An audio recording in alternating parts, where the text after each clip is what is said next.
మిత్రులందరికీ నమస్కారం. వైసీపీ అధికారంలో లేకపోయినా కూడా వాళ్ళను 11 సీట్లకు దించినా కూడా వాళ్ళ అరాచకాలు కానీ వాళ్ళ ప్రవర్తన కానీ ఏమాత్రం తగ్గడం లేదు.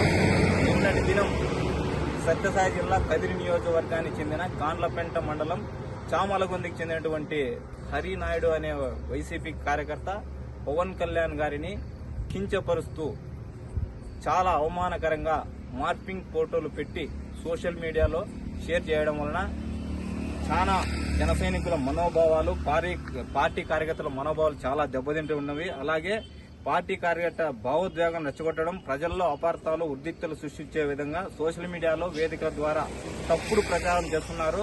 చట్ట విరుద్ధ కార్యకలాపాలకు పాల్పడుతుంటే ఇలాంటి వాళ్లను కఠినంగా శిక్షించాలని నియోజకవర్గ ఇన్ఛార్జ్ భైరవప్రసాద్ గారి ఆదేశాల మేరకు కదిరి పట్టణ కమిటీ తరఫున అలాగే మండల కన్వీనర్ మొత్తం అంతా వచ్చి ఇక్కడ మన డిఎస్పీ కార్యాలయంలో ఆ వ్యక్తిపై కఠిన చర్యలు తీసుకోవాలని మొత్తం కమిటీ తరఫున ఈరోజు మనం కంప్లైంట్ ఇవ్వడం జరిగింది. ఇంకొకసారి ఇలాంటి కార్యకలాపాలు కన్నా వైసీపీ కార్యకర్త కావచ్చు, ఎవరైనా సరే ప్రజాప్రతినిధులపైన గౌరవప్రదమైన స్థాయిలో ఒక వ్యక్తి ఉన్న వ్యక్తులపైన ఇలాంటి పనికి మాలిన పోస్టులు పెడితే వాళ్ళ ఇళ్లను కూడా ముట్టడిస్తామని చెప్పేసి కదిరి నియోజకవర్గం జన సైనికుల తరఫున, వీర మహిళల తరఫున, జనసేన కార్యకర్తల తరఫున డిమాండ్ చేస్తున్నాం.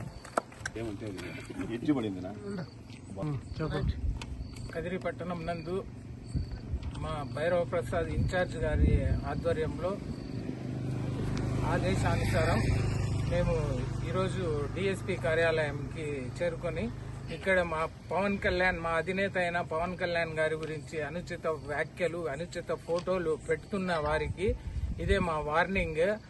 నెక్స్ట్ ఇలాంటివి రిపీట్ అయితే మాకు కూడా చాలా తెలుసు చేయడం, కానీ మా అధినేత మాకు ఇలాంటివి నేర్పించలేదు కాబట్టి మేము అసంస్కారంగా వెళ్ళం. కాబట్టి మీరు ఇవన్నీ తెలుసుకొని నీతిగా నిజాయితీగా ఉన్న ఫోటోలని మీరు ఎలాంటివైనా పెట్టుకోండి, పర్వాలేదు. ఇలాంటి ఫోటోలు పెట్టడం వల్ల, దుష్ప్రచారం చేయడం వల్ల మీకు ఒరిగినది ఏమీ లేదు.